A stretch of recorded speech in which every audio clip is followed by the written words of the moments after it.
Here, Bart Scott, time for us to go viral. Odell Beckham Jr. trying to write a new chapter with the Cleveland Browns. It doesn't hurt to make friends with the fans. Watch this. Odell! Odell, what's up, man? Your name on my plate. Yeah.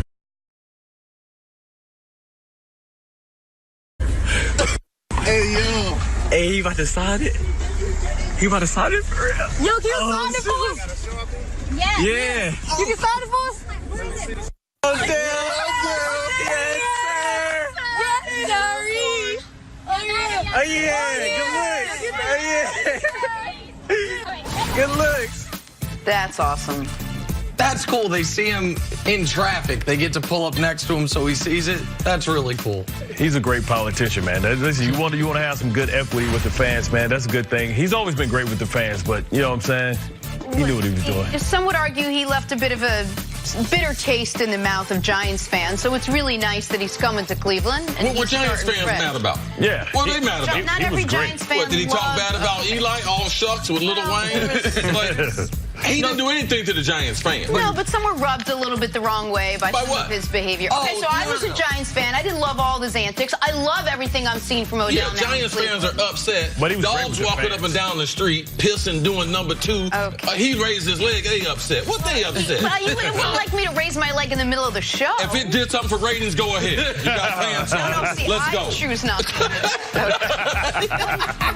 Jenna, I co-sign 100%. I do not want Nobody you to wants do that to. in the middle of the show, any show, Any show. Even at in my own any private point. time. And if you do, don't tell us about it. Okay. All right, Bart Scott, on to the Raiders and their 7-time Pro Bowl wideout Antonio Brown. After arriving at camp in a hot air balloon, he has since missed a significant portion of time because of a foot injury. Reportedly visited a foot specialist on Saturday. Could be back at practice as early as this week. Now, the picture of his feet popped up on my Instagram feed this He weekend. ain't gelling. Yeah, that wasn't great for me. He showed his feet blistering and peeling.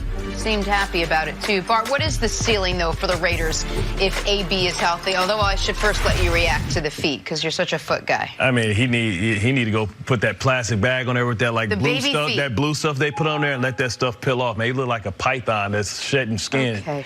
That looks nasty, man. I don't know. I tell you what, he would have to walk around and like quarantine him, man. I need the mercy. You've never seen that from a football player? I've never seen that, but you know, to get back to your original question, what's the ceiling? I think the ceiling for them might be like 7-9. I think this is the season before the season, and this is a huge season for Carr. If Carr can't show that he's not a premier, top-rate quarterback, then you look at what the Raiders have: 2 first-round draft picks. You think about Herbert, you think about Fromm, you think about Tua that's coming up, and that's how you can really reset your team, by dumping that salary and being able to go out and build a great team around you. So I think AB is just a year early, and I think right now John Gruden is in the business of accumulating talent and trying to build this team, but they're a year too early before they step to the stage. They're not as good as San Diego. They're not as good as Kansas City. They're not in the same class as Denver. I think this is a year where they just try and take a step, and then they try and build the team. I think this is Carr's last year. And, because you can see he's never seemed like he's a fan of Carr.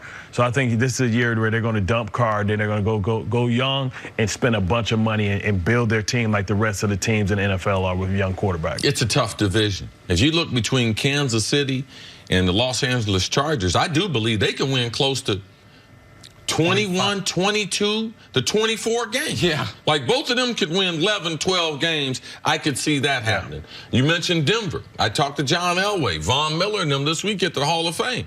They believe they're going to have a nasty defense. They do believe their offense still with Flacco is not where it should be, but they believe that they are going to be much improved. I like the fact that, and I think it's great insight, man, this is the year before the year. This is the year they're going to make a determination on the quarterback. They do have a couple of those picks. Gruden is in that one and only. He ain't in no rush. He got a 10-year contract. Yeah. They're supposed to be moving to Vegas next year, which could be the year after that, based on that stadium deal and delays with construction. But I like the fact, man, this is about Carr. Can we protect them? Because if you look at who we're going to be going against, they got some guys in that division, AFC West, that can rush the passer. And I think they're going to have a hard time protecting him. I don't believe Hard Knocks is going to help this team. AB and Gruden, to me, will play to the camera. I don't believe it will help build this team the way it needs to be built going forward. So I like the fact with Bart.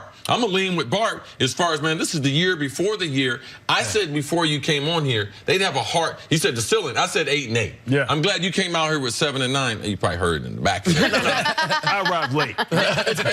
But I think Bart is really on to something. This is a team that we believe it is improved, but they're in one of the tougher divisions to improve at. That 500 would be a good year for Raiders fans. I think it would be a great year for Raiders fans. I think they'd take 500 in a heartbeat after what the last few years have been. I want to get back to the quarterback thing in a second, but on the division, it's not just that you have two teams that are clearly better than you. You have two teams that are going to be people's picks to win the Super Bowl. Right. People will pick the Chargers. People will pick the Chiefs. And so even if they could be better than Denver, maybe, that doesn't help you that much. Right. Like, there's not going to be three playoff teams out of the AFC West this year. Now, on the ability to protect Derek Carr, the year before last, so in the 2017 season, that was a great offensive line. Yeah. They then spent a first-round pick on Colton Miller. He was a disaster last year, but they clearly believe in him still. They spend all that money on Trent Brown, so they think they have their two tackles. They spent the money, or they bring in Richie Incognito, who, whether you think he should be in the league or not, he's at least been a competent offensive lineman throughout his career. If Carr can't be protected there, then they have mismanaged that position. They got one of the best centers in the game, too. Rodney Hudson is a tremendous center. And he has been ever since he was drafted by Kansas City. He's always been good. And Gabe Jackson, their guard. Like, Colton Miller's the question mark, but they spent a first-round pick on him, so they're going to keep putting him out there. Now, to the quarterback thing, let's just assume they do decide to draft a quarterback. There's a point you've harped on, and every time you say it, I remember the first time you said I went and looked it up, it's totally correct. What's the last quarterback John Gruden developed? It's an offensive genius, quarterback whisperer. So the answer is the next one will be the first one, right? It's never happened. And so would they spend a first-round pick on it, or is this one of the reasons why Gruden's like, who's impressing me in camp? That Nate Peterman guy. I like him a lot.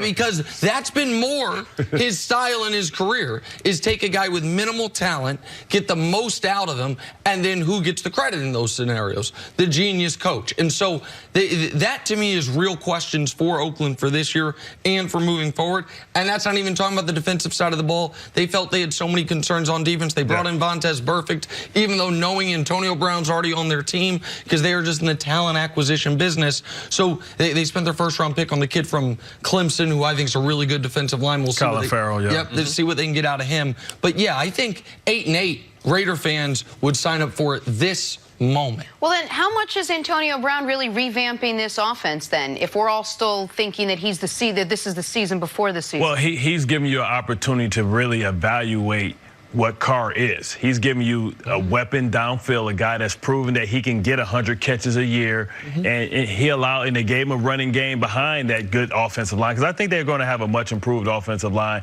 We'll see if it was more about Brady or if it was more about Trent Brown, if he really can be a right tackle, left tackle on the right tackle side, because they can always switch him over to left tackle. But, I think this is all about seeing what Derek Carr is and understanding that you have three potentially franchise quarterbacks. Next year will be a great year for the quarterback position.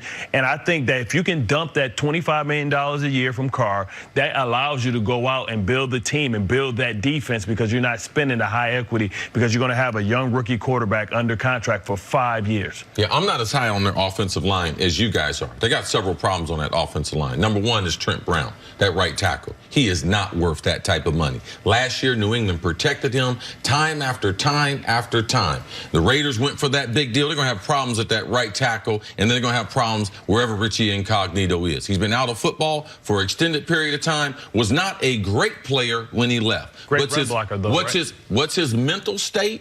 And how do they develop that locker room? Who are the leaders? They're going to immediately say Richie Incognito is not a leader? Like, he's been a leader no matter what, because there's good leadership and there's bad leadership. And Richie has shown that he can lead to the bad. So now you got Hard Knocks, you got all these things. AB's not practicing. To me, it's a very combustible situation. But AB is a special player. And any team that he went to that we've been like, oh, they got better offensively. So that's the reason why. We know Carr, he's flashed on them. That's the reason why we're optimistic that he will help the Raiders be better. But they're still, to me, the worst team in the AFC West. All right, let's take a break. Bart, we'll see you a little bit later on in the show. Gotta Just go. for a minute. Coming up, what do we go. expect to You just see gotta from leave here. #1 pick Kyler Murray in his NFL debut on Thursday? That's next on First Things First. Jenna, did you say Bart's a foot guy? Because that